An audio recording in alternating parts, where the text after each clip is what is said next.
Welcome to NiceTalk, the crypto show by NiceHash, where we feature expert commentary from around the industry. My name is Joe. I'm Chief Marketing Officer at NiceHash. Joining me is Marco, our mining product manager. And today we are very happy to welcome Kristy-Leigh, also known as OhGodaGirl, who is very familiar within the mining industry. Very happy to welcome you to the show today and talk about all things crypto and mining. So you want to start off just telling us a little bit about yourself? I'm absolutely horrible with introductions. But yeah, I'm Kristy. I've been working in the mining space professionally since 2010. I've grown up in cryptocurrency, so as soon as I was 18, I was actively contributing or working in the mining space. And cryptocurrency has honestly given me an opportunity to take a non-traditional path to getting a career and to approaching education, and I couldn't be happier for it. It allowed me to defy all of the traditional social norms, and I think I've become a much more well-rounded person as a result of that. Um, and yeah, formerly worked with Genesis Mining, which I'm sure many people who are listening to this know of. Formerly worked with Core Scientific. Core Scientific's the largest US-based miner and infrastructure provider. Worked with Leica cameras, which was my last job. And right now I'm just enjoying my free time, working on a super secret layer one protocol and doing some consulting on the side. Technical advisor to Valkyrie Investments. We have the very cool ETF product that has the awesome name WAGMI, and we also a technical advisor to Merkle Standard. Merkle Standard is a carbon neutral mining company. They're down here in Washington State, and they have a joint venture with Bitmain, which is their claim to fame. Wow, interesting. Yeah, nice story. Maybe tell us, how did you get into crypto? I mean, 2010, that's Yeah, a long time ago, yeah. like I think most people my age, I spend a lot of time on IRC and on the internet and in chat rooms. And a particular group of friends of mine had dropped the white paper into one of the chat rooms I frequented, and they were all very excited about it. And to them, Bitcoin was absolutely game changing. And to me, I didn't really understand what Bitcoin was. I did not have the necessary background in economics to understand why we needed a new type of money. This wasn't something I had experience with, and Australia, for all intents and purposes, is pretty well sheltered from the US financial system, at least back then. So some of the core philosophies of Bitcoin didn't make sense until I was older.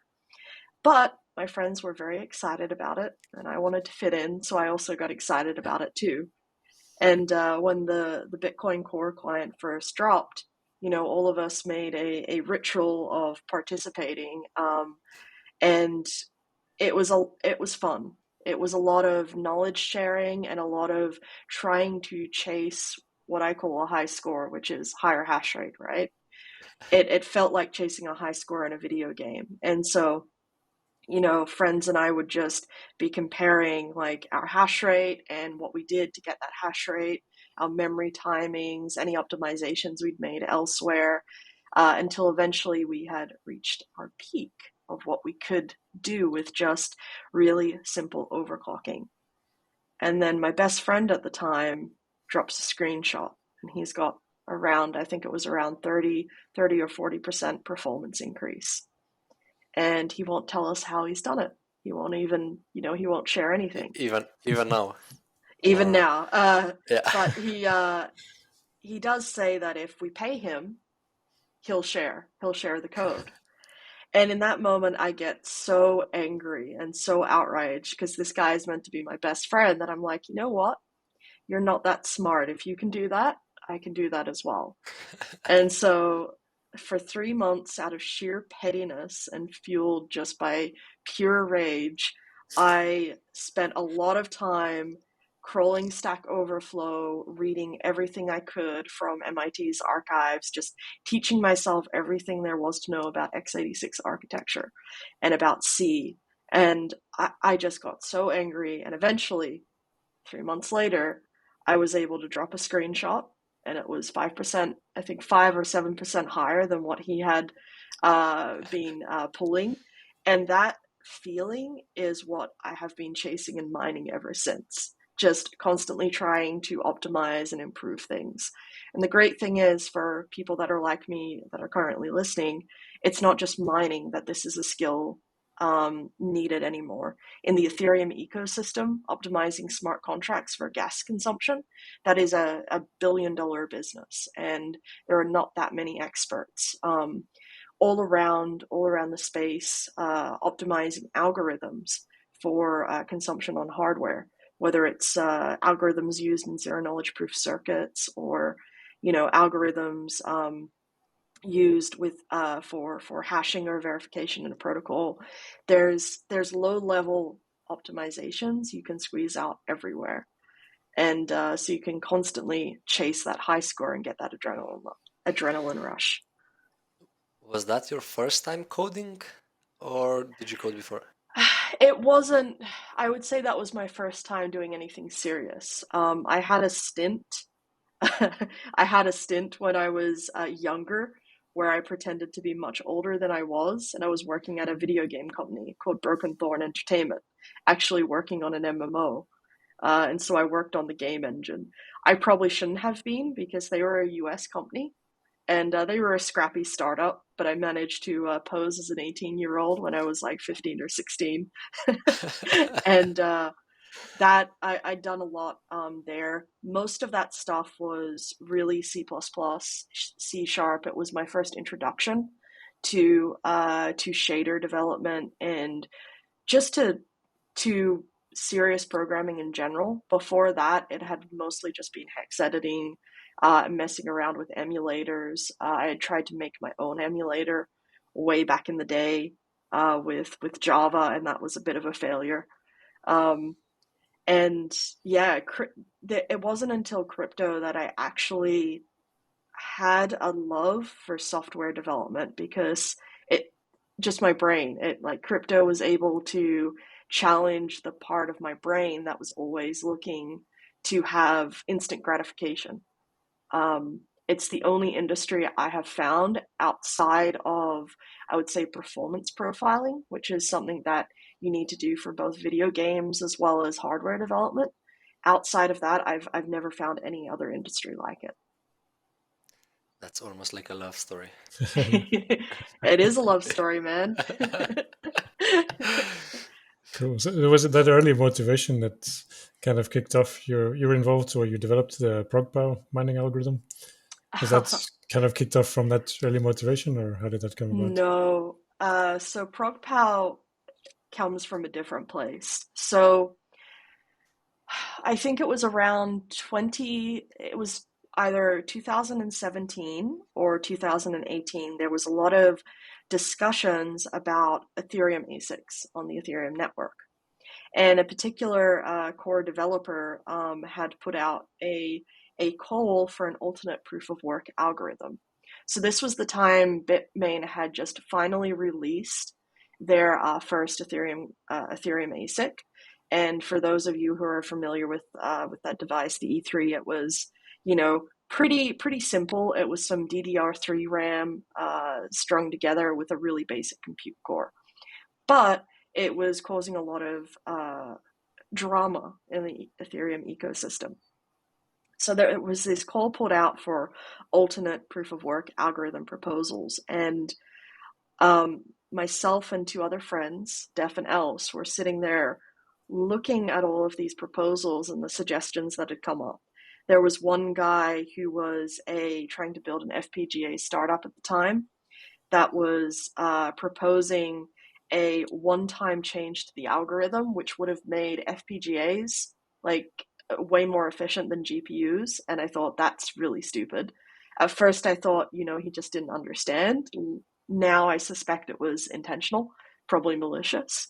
We had every other algorithm and coin under the sun trying to pitch their algorithm. And the problem with most cryptocurrency developers is they don't have the necessary background in hardware. they don't understand how their software is going to translate to bare metal. This is a skill that's not often taught, in traditional software development. And crypto is one of the few intersections where you need to understand how your code is performing on bare metal to be, your most efficient for your users. I can see that's So, music to Marco's ears. Yeah, exactly. I know a guy who talks just like you, Kristy. Yeah. so we got super, super frustrated, right? We got a little bit angry seeing all of these shitty proposals, and then one weeknight we were like, you know what, let's just do our own. We had no idea what we were doing when it came to Ethereum governance, but we built the first prototype and white paper for ProgPoW, and then we went straight to Vlad Zamfir and told him about this, and he gave us a lot of guidance on how to create an EIP and push it through the proposal. We went through that. It was hard. Writing the algorithm was easier than getting it through the Ethereum governance. So we created the EIP and then got everything kind of set out, threw it out there, and didn't hear anything for 6 months. And by that time, Def and Els had moved on to other things. I had as well. I just joined Core Scientific, so I was working as a CTO there. And out of the blue, Powell from ethash, from ethash optimizations, as well as Ethminer, reaches out and says, "Hey, there's a lot of excitement about ProgPoW. Would you like to come speak at it?" About it at DevCon. And I was very excited to do that, but also kind of surprised that 6 months later it's finally starting to pick up headwinds. And so we did that. And yeah, that's the story behind ProgPoW. It was really just spurned out of frustration over the fact that people who did not understand hardware were pretending to be hardware experts and were going to create another flawed algorithm, which is what ethash was. It didn't sufficiently saturate GPU cards. It barely used all of the memory accesses available. And we were quite proud of it. We were quite proud of the early days of ProgPoW development. We had a lot of peer reviews by Samsung and their memory division. We had peer reviews from Intel. We had peer reviews from other experts in the Ethereum space. Eventually, Bob Rao stepped in and did the hardware audit. It was amusing to see a lot of the, now it's amusing to see a lot of the drama and conspiracy theories that ProgPoW created. And it was also very telling, for me at least, to be able to observe the ASIC manufacturers. It allowed me to see who was actually a legitimate hardware competitor and who was full of shit. And so Bitmain, if you ever notice, Bitmain never stated they could build an ASIC for ProgPoW. Bitmain did one small campaign for April Fools against ProgPoW, and that was it. They never created any FUD. They never created any drama because they understood intimately what it was. Whereas for those from those days who remember Lindsay, Lindsay was the Lindsay Chen, who was Chen Min, who was the former CTO of Canaan, left to start Lindsay ASICs. And they created a lot of controversy and a lot of political drama around ProgPoW because it threatened, their bottom line. They had just spun out to go and develop an Ethereum ASIC, and along comes ProgPoW, which could jeopardize that entire business. And I think they put the Ethereum core team and some of the Ethereum contributors through absolute hell. There was a lot of personal attacks, a lot of drama, just a lot of smear campaigns. And 2-3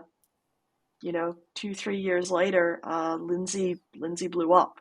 Their ASIC was a failure.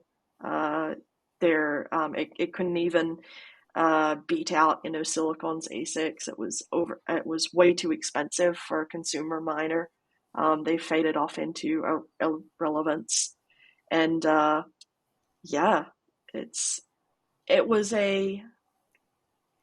even though at the time ProgPoW was incredibly stressful for me as both an engineer as well as a contributor to the Ethereum ecosystem, it taught me a lot about the flaws in Ethereum's governance. It taught me a lot about how, the darker side of miners, which I had never seen before. And it taught me a lot about how easy it can be to manipulate people in the Ethereum ecosystem, or probably any other protocol, when you're speaking about a area that doesn't have a lot of that the team doesn't have a lot of expertise in. Because at the time, not anymore, but at the time, I think if Def Else was one of the only hardware experts in the Ethereum ecosystem. So yeah, was an interesting experience. Would probably not do it again. Can you remember us why ProgPoW wasn't implemented? I remember at the time there Drama. was like drama, It just was because drama. it was drama. Honestly, so towards the end, it was greenlit for inclusion into the testnet, and then eventually a mainnet plan was going to be put in place. And then what happened was Lindsay started a smear campaign that attacked quite a lot of prominent members of the Ethereum core team. There was a lot of drama between different Ethereum core teams, namely the former Parity team, coming against the Geth team. And look, engineers just want to build code. They don't want to get into politics, right? Yeah. I remember the constant smear campaigns coming out against Core Scientific and against myself, saying Core Scientific had created this algorithm and was trying to push it into Ethereum to profit off it. Never mind that Core Scientific never had a large GPU mining operation to begin with. It was drama. Drama killed it. And, towards the end, miners started believing all of the FUD and actually pushed against ProgPoW. And I remember. now, oh, go ahead. Yeah, Dave. I remember at the time everybody was testing ProgPoW, like Yep. what the new GPU came out and what's the performance on the ETH versus ProgPoW. Yeah. Yep. Now miners are complaining about proof of stake and complaining about the merge, but the thing is that they could have, if things had gone differently and ProgPoW had been implemented, we would have had, probably 3 or 5 more years of proof of work. I truly believe that. But miners quickly brought into all of the FUD and all of the hype, and a lot of the a lot of the ASIC and FPGA miners joined on that train as well, and just killed it. It passed all of its audits. It had ProgPoW, was tested. It was even implemented in Geth. Like it was ready to go. But it was a difficult situation because how do you actually tell whether or not the community wants something? How do you measure that sentiment? We do not have good tools for measuring sentiment outside of a hard fork in crypto. Twitter polls don't work. No sort of on-chain governance tools work. We did, there was a gas voting tool. There was a token voting tool for or against ProgPoW. Like none of this works, right? It was a really hard problem to solve. So yeah, the final decision, which was in May of 2020, March or May? March it was, because I was in Paris and I caught COVID right after. March of 2020 was, it would sit in testnet, it would sit in the back pocket as a deterrent, but the Ethereum core teams would push full steam ahead for proof of stake and kick out proof of work as soon as they could. So we can question the decentralization with this, like who actually decides about what gets implemented. Well, I think decentralization did work. Miners voted against ProgPoW and they didn't get ProgPoW. That truly was it. I remember so many of the GPU miners brought into all of the FUD, right? About how AMD cards would not be as efficient as NVIDIA cards, and this favored NVIDIA. They never did their own research.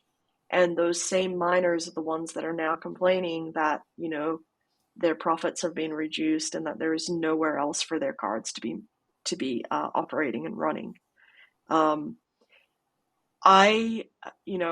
In hindsight, I don't think the right way to run a layer one protocol is to dive headfirst into decentralization. I think that you need a small core team that is centralized, that is making decisions to get product market fit. And then decentralization is a playbook. It's a progressive thing. You have to take steps to give the community more ownership, but you also need to teach the community about the core principles and why they're important and why you've made these design decisions. Satoshi did this. Satoshi was very good in that, he laid the groundwork for the initial community to uphold his vision of Bitcoin. He spent a lot of time on the forums, educating, teaching. He kept it all to text so that things would be, left behind when he went on to new things. And in Ethereum's case, they tried to jump headfirst into decentralization, which created decentralization theater. The illusion that things are decentralized, and you get a very apathetic and sometimes very greedy community. Ethereum doesn't have that issue anymore.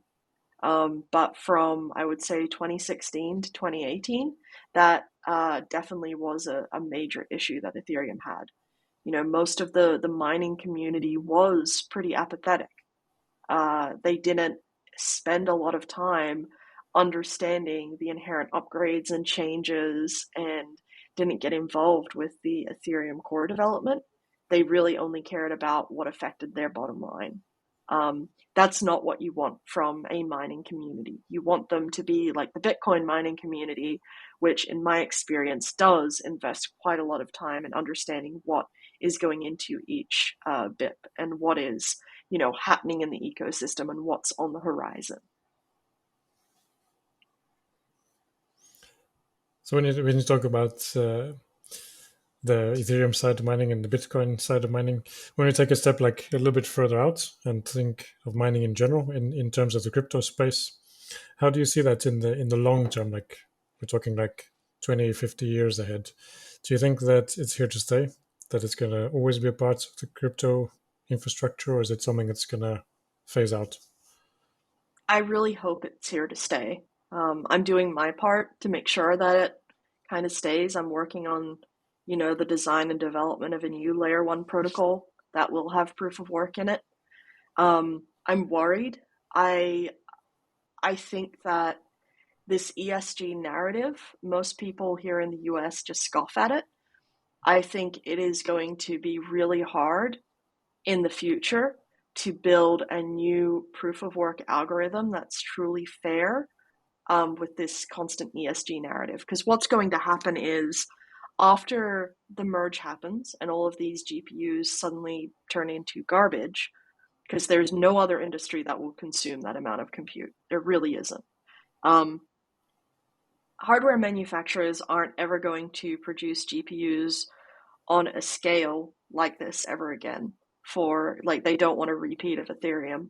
Miners aren't ever going to invest this amount of hardware again in GPU mining because they've learned their lesson from the Ethereum ecosystem.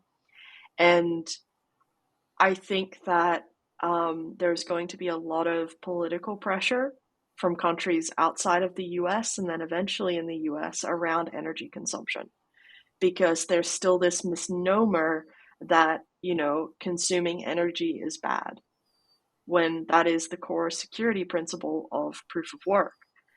And I think that proof of stake is going to take off in a big way. And this makes me really sad because proof of stake, you are always having to make a decision between,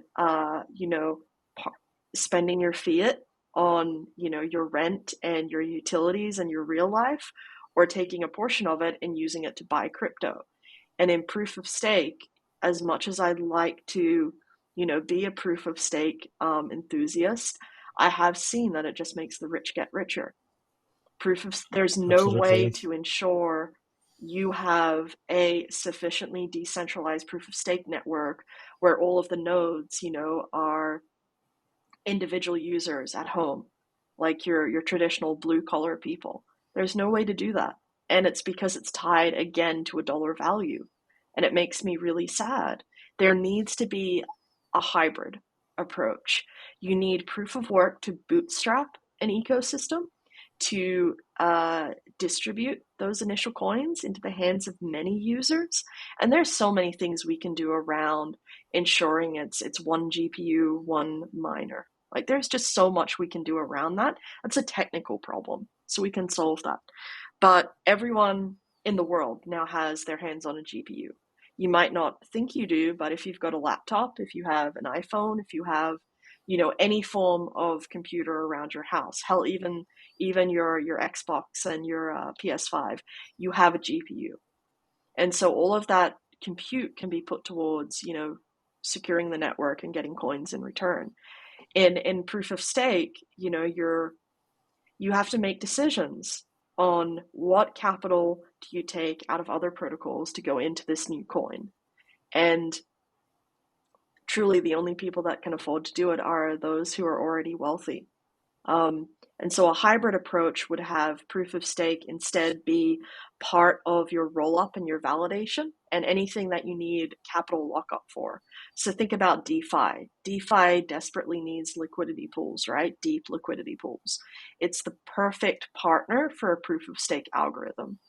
So I think the future of, mining is going to be in these hybrid algorithms that use proof of stake for its intended purpose, where you want to incentivize capital lockup for long periods of time. You want the whales to actually participate in the network, and where proof of work is left to that grassroots movement for wide coin distribution and coin issuance. I And think Dash does something similar, right? With Dash masternodes. Dash does not, because Dash has really disappointed me, to be honest. And Yeah. I'm probably not representing Valkyrie when I say this, because Valkyrie has a trust, but Dash has really disappointed me because for proof of work to be fair and for it to be sufficiently distributed, it has to be CPU or GPU based. It can't be ASIC based, it can't be FPGA based. Dash has no intention of changing the proof of work algorithm. They want to wholly embrace ASICs, and guess what? No ASIC manufacturer is going to make new machines for Dash. It's too tiny of an algorithm. So they are stuck in a cycle they've created. And their master nodes aren't truly proof of stake because there's nothing at risk. For proof of stake to work, you do have to have the slashing requirement. Otherwise, you have the nothing at stake problem. And we've seen how this plays out with both Solana as well as Avalanche, where there is no no slashing implemented. You end up just getting a very small validator set of incredibly wealthy whales that at any time can just withdraw their coins, if they've met that lockup period. And that you don't want that for your network. And you don't want people to be able to do malicious activities and get away with it. So at least in proof of stakes regard, I think when we're talking about proof of stake algorithms, even though everyone likes to call their algo proof of stake now, it really has to be modeled after what Ethereum has done, which is, have capital lockup that's not too intense, have sufficiently distributed and consistent rewards. So again, one of the great things about the Ethereum ecosystem is every validator gets rewards in a round. It's not pick or choose, it's not random. And make sure that there is slashing in place, and it doesn't have to be severe. It could just be a quarter of your rewards. It could be, you have a window of grace, like a half an hour window of grace, but have something that is a deterrent to bad behavior. You need a harmful deterrent. You can't assume everyone will be altruistic when there's a lot of money on the line. I don't think there is any. I've been looking, and so far I haven't found any coin that has a this proper hybrid consensus mechanism, because you have Zaliqua that, it obviously has the concept of, they're not master nodes, I think they're called super nodes. They have that concept though, and they have proof of work, but in reality, their proof of work is only a tiny portion of their entire chain. And it's still not enough for broad issuance. You have other coins that try this, like Veil, which, split a percentage of the blocks between proof of work, proof of stake. Still not right. What you need to do is have some sort of base chain that is secured by proof of stake, where your capital lockup is sitting. And then you need shards, layer twos, roll-ups, whatever, which are powered by proof of work. And this is also beneficial if it's GPU based, because then you can use your proof of work, your problem that you're trying to solve can actually be, processing and validating zero knowledge proofs. It can be useful proof of work. I truly believe that. So, there's a lot of interesting things to do there, but I worry about the ESG narrative. I worry about that. I think we're now at a point in crypto where we used to laugh a few years ago and pretend that there would be no nation state attacks and that would never happen. And then China happened. And now we're seeing reports of North Korea actively, infiltrating Web3 projects. And I think this is the next big thing. I think countries are going to use energy consumption as a way to push cryptocurrency out of their ecosystem. And speaking of China, sorry, go ahead. Yeah. No, go ahead, mate. Speaking of China, do you think it's possible to ban mining? Because as we saw, China banned mining, but I think they still have like 22% of hash rate there. People say they have 22% hash rate. I think the number is a lot lower. I think it is possible. I mean, yes, we can ban mining. A country can say this is illegal, but it's up to an individual to decide whether or not they want to pursue that illegal activity, right? Here in the US, file sharing is illegal. Peer-to-peer networks, like, torrents are illegal, right? File sharing. Over in Sweden, it's not. So each country can definitely, ban mining, but I think people that are very passionate about crypto will continue to mine. What's sad, though, is that in a country like China, where mining has been made illegal, it's a lot harder to get access to ASICs. Oops. It's very easy to get access to GPUs, right? And CPUs. And this is another reason why I'm very bullish on these egalitarian proof of work algorithms, because they are the best tool when you're dealing with censorship, when you're dealing with, a countrywide ban. It really does ensure that you're able to continue to keep your network alive. Because it's going to be hard to get ASICs in and smuggled in through county to county or region to region. So I think it's possible, but the same crypto anarchists that originally, participated in Bitcoin will be the ones that are keeping it alive. Yeah, absolutely. I agree with that. So also the GPU side, I think it helps with the environment argument, because you have less of a reason to push against it, because it's not on an industrial scale. It's not so visible. It's like, individual houses using this. It presents a much better argument for distributing the costs and the work needed across the globe. The security. And the security, yeah. Definitely. Let's talk a bit about the merge. We talked a bit about Ethereum. How do you think that's going from your perspective? Is it going to happen as they plan, or is there going to be some? Yeah. Is it going to end up like a hybrid model? No, not at all. So it is going to happen. It is coming this year. Sorry, miners.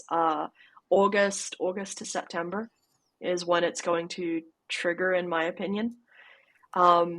So I'm definitely nervous, which I think a lot of the other people are, and I'm nervous for probably a different reason. I think the actual merge, the single block that switches from proof of work to proof of stake, will be entirely fine. My concern is in all of the applications and the wallets and the infrastructure providers and everyone else that sits on top of the Ethereum network. I don't have a lot of faith in them. I don't think people have sufficiently tested their applications. And to clarify, there's actually no risk to smart contracts because nothing is inherently changing in the EVM. Like the state execution layer shouldn't change, but even so, you should be testing, right? Just in Yeah, case for exactly, all those edge exactly what. cases. Yeah, exactly. Beatsby Tripping. I don't know if you know Mhm. him. Yes, yes. Yeah, he posted a video exactly about this. He has the same concern. Like And we should definitely test those because if one thing goes wrong, that could be really really bad for the whole yeah, ecosystem. and my concern is on anything that uses right now Infura or uses a Alchemy or a centralized API provider. My concern is around those dApps. My concern is around dApps that there are dApps out there that have, are using at hash in some way or are trying to, make use of cryptocurrency mining in some way. Like I just don't have a lot of faith in everything else that's built on top of Ethereum. Um, and so I think it's going to be a little bit of chaos. And I think we're going to see a lot of chaos in like the first 2 weeks of the merge. Just as applications and dApp developers scrabble to get things up and running again, and as users get educated. And I am concerned that the mining community is going to take every little misstep and failure and blow it out of proportion, as we Yeah, saw that they did with ProgPoW, because they're angry and they're hurting, and I get it. I do get it, yeah. but um, It's it's not just in good our for, nature. Yeah. yeah, but it's also not good for any of us in the Of course. cryptocurrency ecosystem, right? Like I don't think miners understand. You don't want Ethereum to fail. All that Ethereum you've mined and you're holding onto, you want Ethereum to switch to proof of stake and you want it to 10x because that Exactly. will justify all of the money that you've spent and invested into this hardware over the years. You don't want it to fail, no matter Yeah. how fulfilling that would be. Unless Um, you've been switching it directly to Bitcoin with NiceHash, Yeah, yeah, exactly. then that's you're fine. fair. That's fair. uh, But in all so, honesty, do you really think it's going to work? Yes. Yes, I Okay, do. I do. I'm I'm incredibly skeptical. I'll confident be on that. honest. I'm incredibly confident that it is going to work. I've been participating in some of the testnet runs. I'm not at all worried on the core and execution part of things. So anything that's left to the core teams and the client teams, that's fine. And anything that's left to, say, Coinbase and some of the major exchanges, it's fine. My concern is just everything else, all of the applications. Um, there are still people that don't even know what the merge is. Like that's how bad this is. And the Ethereum ecosystem is not waiting any longer. Like they're pushing full steam ahead to do this. So Yeah, yeah, just a that's the question. part that I think is a bit risky. yeah, Because if you don't have everything else around it that goes smoothly once it's been implemented, then that can cause some really big problems.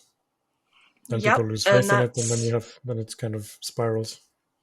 that's the problem with a decentralized ecosystem. But at the same time, think about a programming language, right? Or like if Python suddenly upgrades to Python 4 like tomorrow and has a bunch of breaking changes, applications will have to update, right, to Yeah. match. Like we have these challenges no matter what in software development. It's just harder in Ethereum because Well, a lot of dApp developers, honestly, are lazy. The ones that you probably know and love, those teams are fantastic, but there's also a lot of garbage out in the Ethereum ecosystem, same as Solana and Avalanche. A lot of really terrible contracts that I do hope die with the merge, that are insecure, or someone just decided to make just decided to copy and paste code together and launch it as a smart contract. Like, I think all of that's just going to implode. So we will see. August and September, mark your calendars. Yeah. Can you explain, let's say, for our users, what a difficulty bomb is? Because we have a lot of beginners as Mm-hmm. users, so I think explanation from you would be good. I mean, not very well, probably. I mean, the difficulty bomb is just where your difficulty, right? Your difficulty level of your mining the difficulty bomb is just where your difficulty level of your network is increasing. So in Ethereum, this is artificially increased, and we call it a bomb because it's just an explosion of difficulty. Whereas in Bitcoin, it is a rolling adjustment based upon network hash rate, and then that's it. There's no artificial increase. The difficulty bomb in Ethereum was really meant to ensure that proof of work would get harder and harder, and to taper off investment into mining hardware and into proof of work as we were getting closer to proof of stake. In reality, proof of stake was meant to be rolled out in 2018, so the difficulty bomb kept getting delayed and delayed. I don't think we're going to encounter another difficulty bomb between now and the merge. I think it's going to be delayed and just left aside. So at least from the last chats in the all core devs call. So do you think that the difficulty bomb won't be triggered, but the merge will happen without Without an So increase, it will just yes. yeah, okay. Yeah, because the difficulty bomb requires a client, like it requires a trigger. It requires a client upgrade. And think about it. Why would you increase the difficulty like this close? If miners already know that the merge is coming in August and September, a difficulty bomb isn't going to discourage them from investing more into mining. That was its entire purpose, just to discourage proof of work investment. As far as I understood, difficulty bomb was there to prevent from forking. No, just to discourage investment in proof of work. It was because way back in the day, there was always the discussion of how do we ensure that proof of work doesn't become, doesn't become bigger than it already is. And you would continually increase the difficulty bomb every 3 months leading up to the merge. But the merge now is very different from what was planned in 2016. In 2016, we were still talking about having hybrid chains, right? Proof of work and proof of stake running in parallel. We thought we would have sharding. We don't have that when the merge happens. That's pretty important for people to understand. So originally, proof of work was going to run on its own shard, and there was going to be ETH1 and ETH2. Now there'll just be Ethereum. So it was just artificial difficulty that was going to be increased and decided when it would be increased by the core dev team based upon, one, an understanding of like what was happening in the network at the time. Two, were they overpaying for economic security? And with EIP 1559, that's helped delay the difficulty bomb as well. And then three, making sure that there's not too much investment in proof of work as we get closer. I think just by them talking so openly about the merge and the timelines, that's acted as enough of a deterrent. The only thing that, so forks are going to happen. I have no doubt there's going to be a fork at the day of the merge. And guess what? That's okay. that's actually a great thing for everyone. I can imagine that all of us would be very happy to receive some free money via an airdrop and to quickly sell out our coins, the same as what happened with Bitcoin Cash and Bitcoin SV.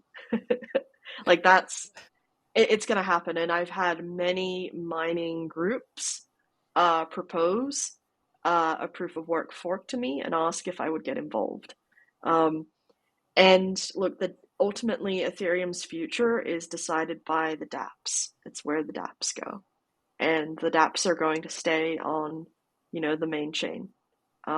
So I think if miners really do want to organize a successful fork, they need to make sure that they have some of the most innovative and most highly used applications also on their chain. And they need to be ready to maintain that. And that is going to miners need to step up and actually be stewards of the ecosystem and actually fund and contribute to the funding of these applications if they want to be successful. And I don't think a lot of the mining groups that are left in Ethereum care that much. So we'll see what happens. It'll be interesting nonetheless. So when that all happens, what do you think is going to be the optimum solution for a GPU miner?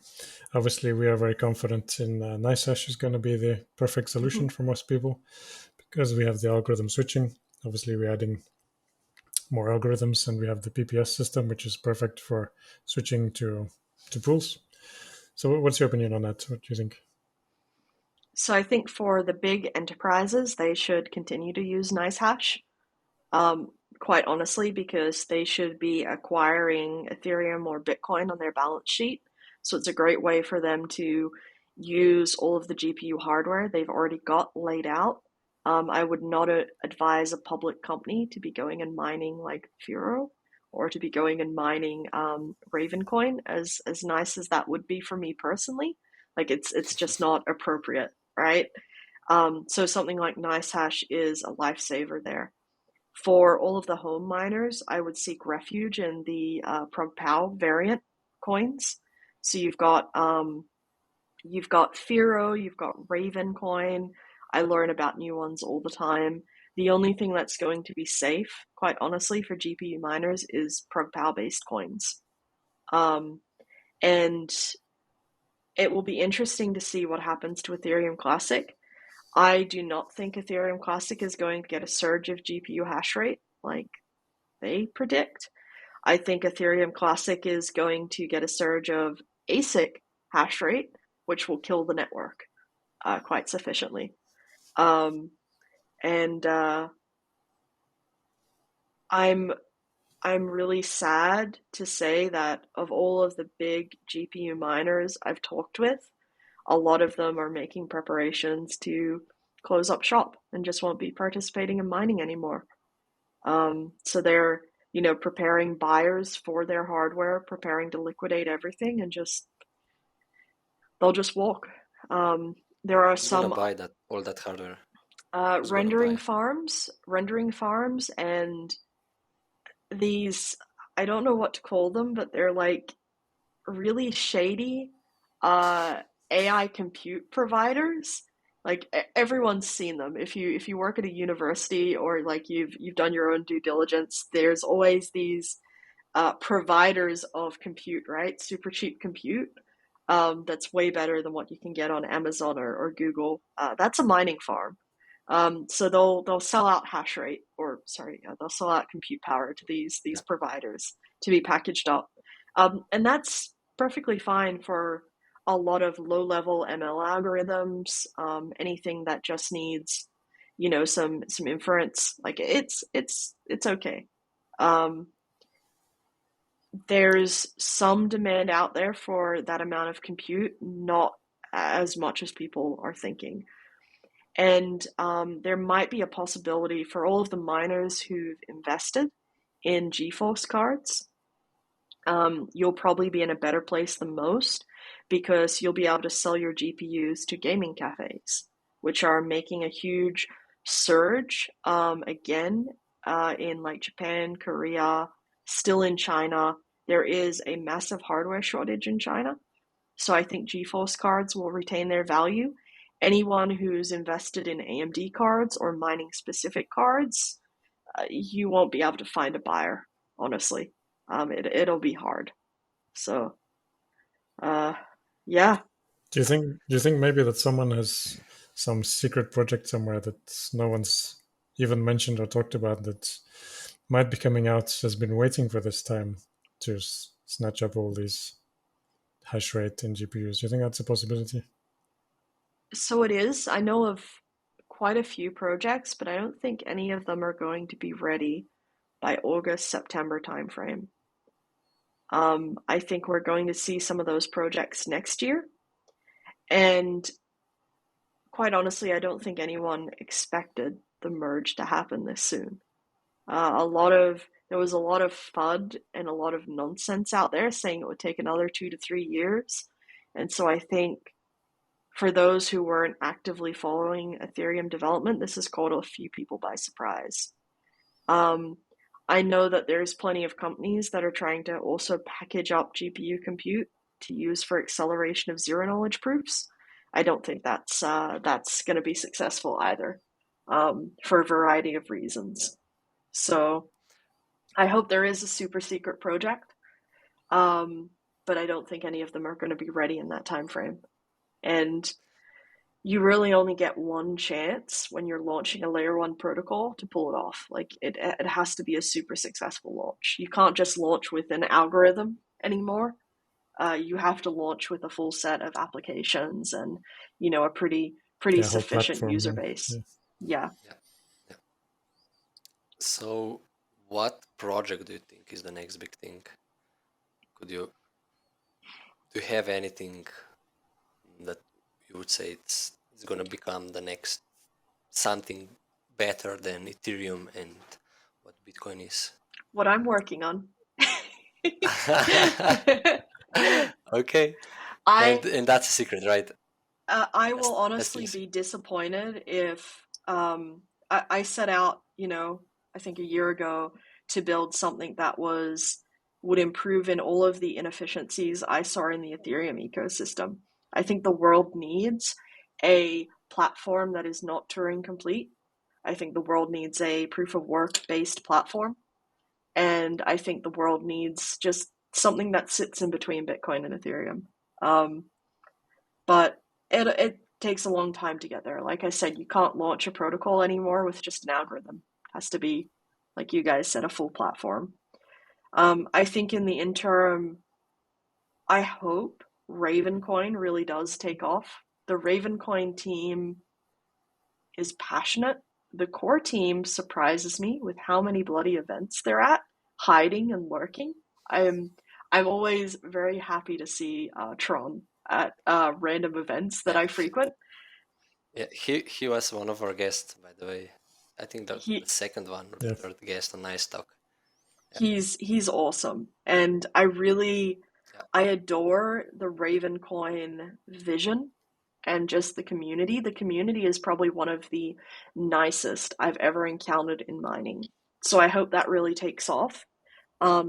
I think that they need to make a big investment into some serious applications. And right now, their big thing is NFTs. I would implore any layer one protocol right now to just ignore NFTs. They're not as cool as you think they are. They're going to die out of use probably in this coming bear market. NFTs can be fantastic if we approach them in different ways, but right now, just taking an image and storing it in IPFS, that's not the future. Yeah, I think NFTs are like similar to ICOs that we saw in 2017. That's just like the same hype. I was just putting money everywhere at the time. Yeah. They can be phenomenal, right? They really can be. They can be creative. They can be a way to empower artists, but a majority of the NFTs in the Ethereum ecosystem are not. And there's been a lot of damage done through the NFT space, and a lot of harm has come through the NFT space as well. And we're heading into a bear market. It's not going to be what people are truly using. NFTs are just a very small subset of what you can do in crypto. So I think Raven Coin needs to really double down in application development and be thinking about interoperability with other chains to bring in that functionality, and really investing in application development. The thing that what makes a good blockchain project right now is product. Too many people focus on building technology and they don't focus on building great products. All users care about is products. The algorithm, your consensus mechanism, all of this, it all goes into building a better product. Yeah. It's all behind the scenes. Your users don't really care, to be honest. Exactly. They just care about like, what cool things can I use? What cool games can I play? What can I stake? What can I yield farm? Like, they want utility. And nobody really cares about how GPU works, but how many FPS they can get. Like, correct. Yeah. Correct. And so I don't think we're going to see an Ethereum killer for 3 to 4 years. I think it's going to be a market that will be dominated predominantly by Ethereum and Bitcoin still. I think we are going to see a big rise in privacy coins. And so I think this is a bright future for Monero and Firo and all of the other wonderful privacy coins that I forgotten the name of. They're so Darrow. private, we don't know what they are. Exactly. I think this is going to be the age of privacy coins, because I think when we're heading into a recession, people are going to want to keep their money really close to their chest. And I do think we will have some other wars that break out, and private cash is going to be king. So I think we're going to see a surge there. I don't think, I'm really sad to say that as much as I adore Zcash from a technology perspective, I worry Zcash has a lot of politics going on right now, which makes me a little sad.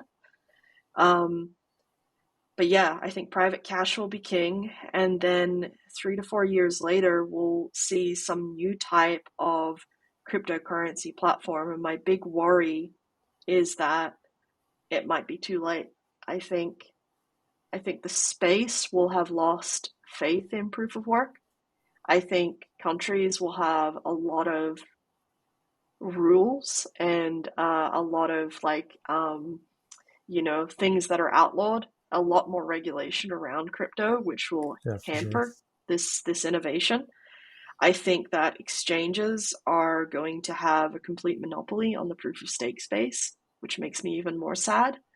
And it's going to be hard. And so whatever is being built now needs to be built with an eye towards what the ecosystem will look like in 2025 and 2026, and what that landscape will be. And it'll be difficult. Bitcoin will still be king. I know that Ethereum maxis would love for Ethereum to one day flip Bitcoin, but that will never be the case. Not yet, at least. Not unless, something. What could possibly allow Ethereum to flip Bitcoin is a ban on cryptocurrency mining here in the US, because that would drain about, I would say, 500 billion from the Bitcoin ecosystem, because that would force all of your public companies and all of your little infrastructure providers, basically everyone in the US who has set up shop here, to stop operations. And that would be catastrophic.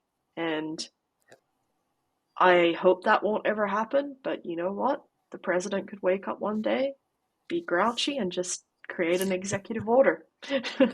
It could happen. But I think the miners in the States have a lot of lobbyist power. As far as Not I saw as much in as you Miami. would think. Yeah. Not as much as you would No? think. They like to pretend that they do. Quite honestly, it's always be.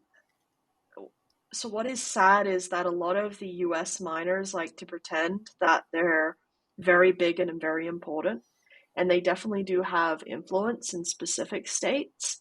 But the reality is that, the US government, like Biden, makes the rules at the end of the day. Biden could issue an executive order, like ban all cryptocurrency mining for 6 months while they do their research on, the energy consumption of the Bitcoin industry. People like to pretend that Trump couldn't create his executive orders that he did around the Chinese imports, yet he did. And I am very disappointed by how the US miners we all seem to have lost like the original point of Bitcoin in the mining ecosystem right now. Everyone, this year I attended a Satoshi Roundtable, and then I also attended Bitcoin Miami, and at both places there was just a lot of discussion about how do we appease regulators, how do we make regulators happy. That isn't what Bitcoin is about. That's the opposite. Yeah, exactly. That's exactly the opposite. Yeah. And this is what happens when you create a public company, right? Because you have to do what is in the best interest of your shareholders. You have to do what is in the best interest of, your company, which is making it money and making the powers that be happy. But what is best for Bitcoin right now is not public companies. What is best for Bitcoin is every single user in America, every single home having a Bitcoin miner inside of it with a node. What is the best for Bitcoin is all of the Bitcoin that's being hoarded in these public companies, all of that being sufficiently dispersed to many, many users outside of the US. What is best for Bitcoin is not having 40% plus of the hash rate sitting in one country.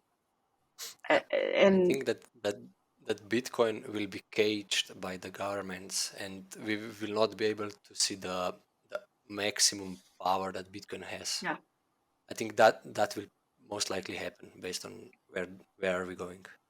yes, and I'm really sad for that to happen. And the thing is that miners could really, if they put their heads together, like collectively, all of them, they could be a force to be reckoned with. They could all of a sudden fund Bitcoin core developers. They could fund new innovation, new products. Imagine if all of the mining hash power just took 1 to 2% of their total hash rate and dedicated that towards Bitcoin core development.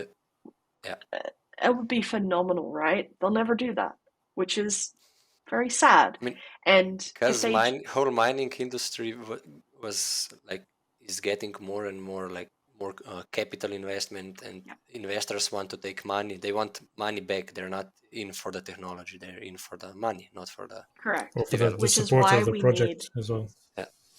Yeah, and that's why we need to really double down and think about how do we best decentralize Bitcoin.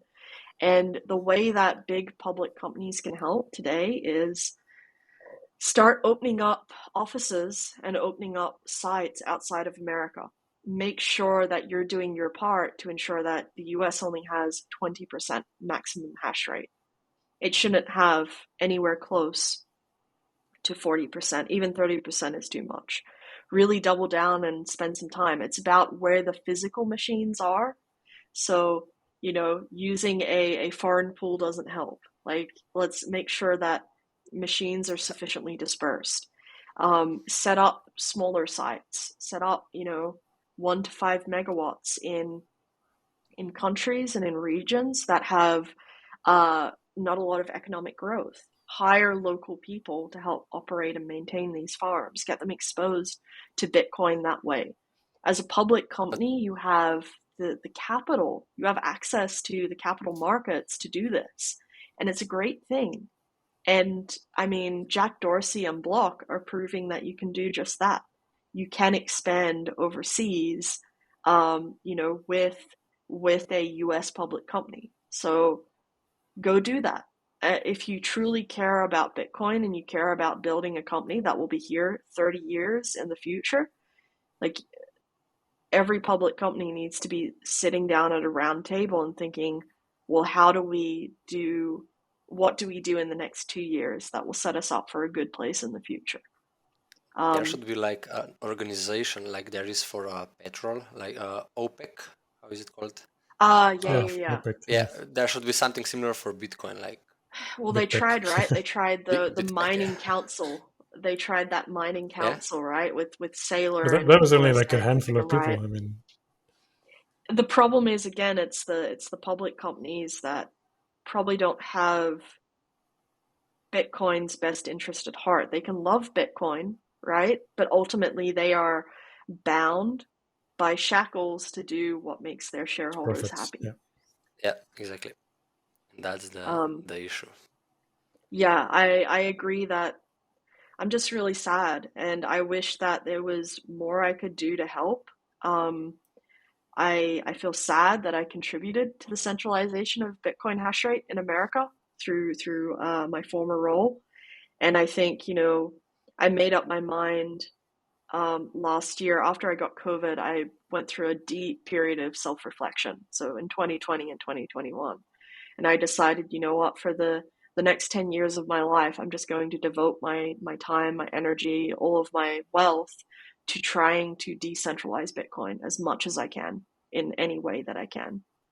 And I think it's needed because, this industry is still young. People don't realize that 13 years isn't a long time. Like it could be wiped out tomorrow. We have to really do whatever we can as a community to ensure that this is here 50 years in the future. If we want community-driven, community-run money, it's going to take a community to ensure that it's secure. So, you also think that payments from Bitcoin is something is not really taken off for many reasons, of course. But do you think that's one way that can help that side by side? Like you're talking about from the mining side of it, but if you have a broader spectrum of the population who are actually using it, accepting it, paying with it, this can go a long way to making the whole ecosystem more equitable. it can go a long way towards education. Yeah, exactly. And it can go a long way towards helping get countries unbanked, but ultimately it still doesn't help the security of the Bitcoin network. It's bottlenecked by hash rate, right? And the physical location of the miners. So what I'd like to see is payment terminals with a tiny little Bitcoin ASIC inside of them that are hashing 24/7 that also facilitate Bitcoin payments. I would love to see Block and Strike partner together over building this next generation payment terminal and just get that. Honestly, the business model should be pretty simple.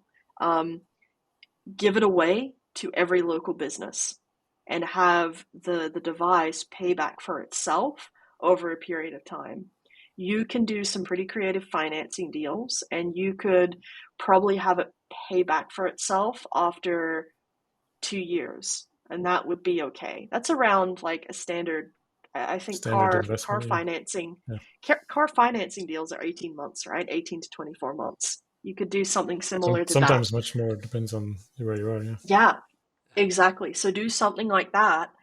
And the way that these hardware companies are paying back is all of that hash rate should probably go to a pool initially so that you can get blocks as much as possible, unless we all move to Stratum v2, which I don't think is going to happen. Sorry, Pavel and Jan, but I don't think it's going to happen like in the next 2 years. But doing that would go a long way. And a lot of people scoff when I talk about like putting a Bitcoin chip into like these low power devices, but guess what? It's about what chunk of the Bitcoin hash rate that you can get that makes it profitable. So if all of a sudden you have, 30 million units all across the world that are making, they don't even have to make that much, 10, 20 terahash, a unit, it adds up. It really does. And Imagine getting into a store and hearing the ventilators, the fans going crazy so at the the good cashier. thing is when you're dealing with one chip, right? You've got so much more around passive cooling. Bitcoin chip, the only reason we have these hardcore fans on ASICs today is because we try to pack so many fucking chips into one box. But if we don't have Yeah, that requirement anymore, we can do what the iPhone does. Actually, the iPhone has a fan in it, the newer ones, but like you can go that yeah, low profile route and have no fans, just yeah, have it passively cooled. Um, and so just, you could probably fit comfortably 3 chips in a payment terminal. And say that it costs $150 to $200 to build a payment terminal. Yeah, you could airdrop that to, every local business outside of the US. All of that's mining crypto and it's all paying back for itself over yeah, 2 years. That's a pretty good business to be in. Yep. yeah. So someone should go do that. I hope someone listens to this podcast and implements that. Yeah, I mean, if you look at it, it's quite genius. I think Visa takes like 2 or 3% of the each transaction, Mhm. and instead, the store would have 3 transactions. It would only mine, so Yep, that's probably a win for the store. correct. Correct. Yeah, And you just with how technology is advanced now, like you don't even need internet, just throw it on Bluetooth, right? Have it work on yeah, satellite. Um, yeah, there is a really good opportunity there. There truly is. So that would be phenomenal if it could be pulled off at scale. The trick there is scale. Um, yeah, and I'd love to see Block really double down on that avenue. I'd love to see Bitmain even try and double down on that avenue. I think the way for us to all secure Bitcoin is to be working finally as a partnership instead of competing. Because quite honestly, like Bitmain's going to be able to sell out payment terminals in China, right? They're going to be able to sell out payment terminals in Taiwan. They will have areas they can sell into, countries they can sell into that Block doesn't have access to. And this is something that Canaan could even enter into. Like it's the trick there is just scale. If you can get enough customers using these payment terminals, you win. Um, so yeah, that's one way to approach it. But you could also approach it with any other kind of device that everyone definitely has one of in their home. Um, aside from phones, don't try phones. Phones are a pain in the butt. TVs. TVs. Everyone TVs has a could TV, work. maybe. Um, refrigerator. I so fridges would work. I think with TVs, there's actually a slow decrease in sales on TVs as we get more and more, devices that are capable of doing streaming and have screens. We get more computers. TVs normally you'll just have one TV per household. Um, it used to be that there was an average of 2 to 3, and that's slowly dropping over time. But fridges would work. Um, yeah, routers also something that would You work really well.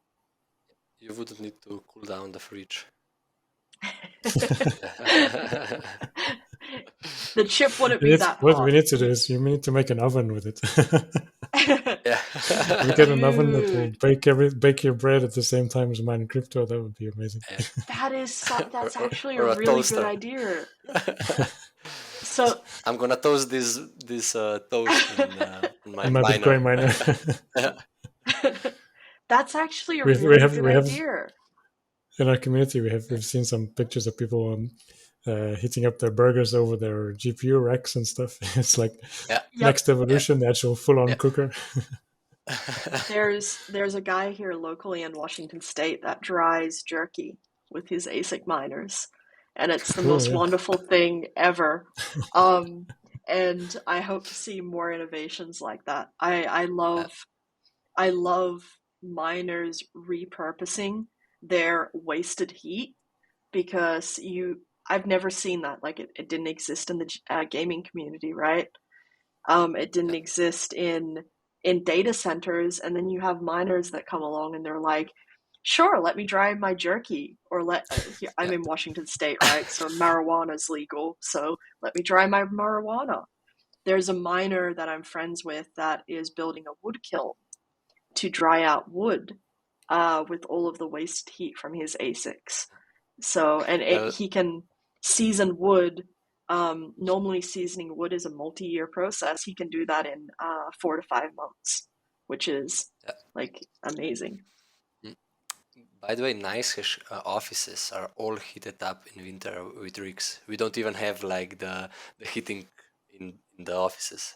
Just Right rigs. on, man. Same with me. Yeah. Every room has a GPU miner at the moment.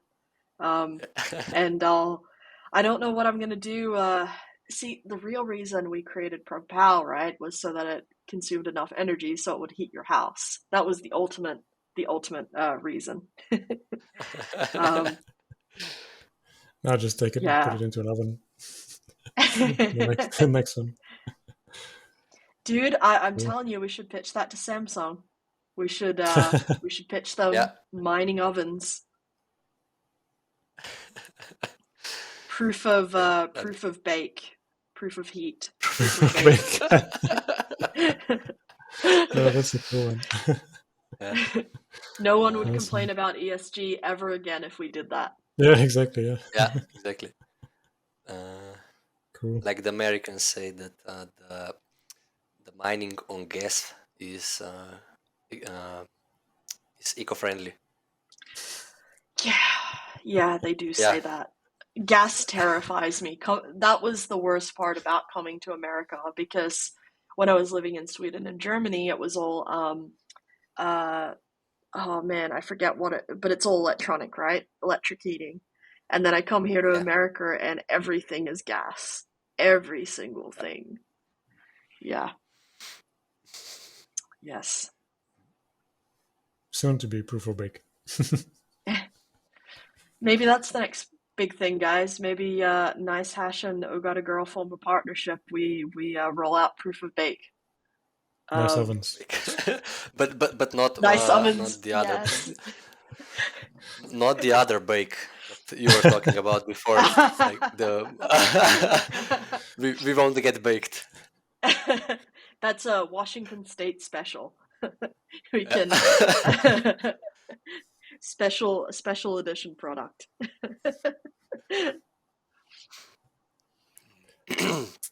Cool. I got one final question for you. Well, it's a double question actually. What was your biggest crypto prediction that went horribly wrong, and what was one that was bang on the mark? Oh, Or you can make a new one hard. and we can see what happens. Well, those who follow my Twitter know I've been tracking this bear market since January this year. So I was bang on with that. Quite good, quite happy about that actually, because the people who did listen to me were able to de-risk themselves. Um, I was also aware of when the mining ban was happening in China, about I think 4 days before it became public. So apologies everyone for the giant Bitcoin crash, because that was me running my mouth It to was your fault. folks to make. Um, I think the one that went horribly wrong, quite honestly, was back in the days of Genesis. I think some of the decisions we made there on what coins we should mine next, what coins would be the next big thing, we were very incorrect on that. We should have doubled down more on Ethereum and probably not paid too much attention to Zcash, or Dash, or sorry Monero fans, but Monero, honestly.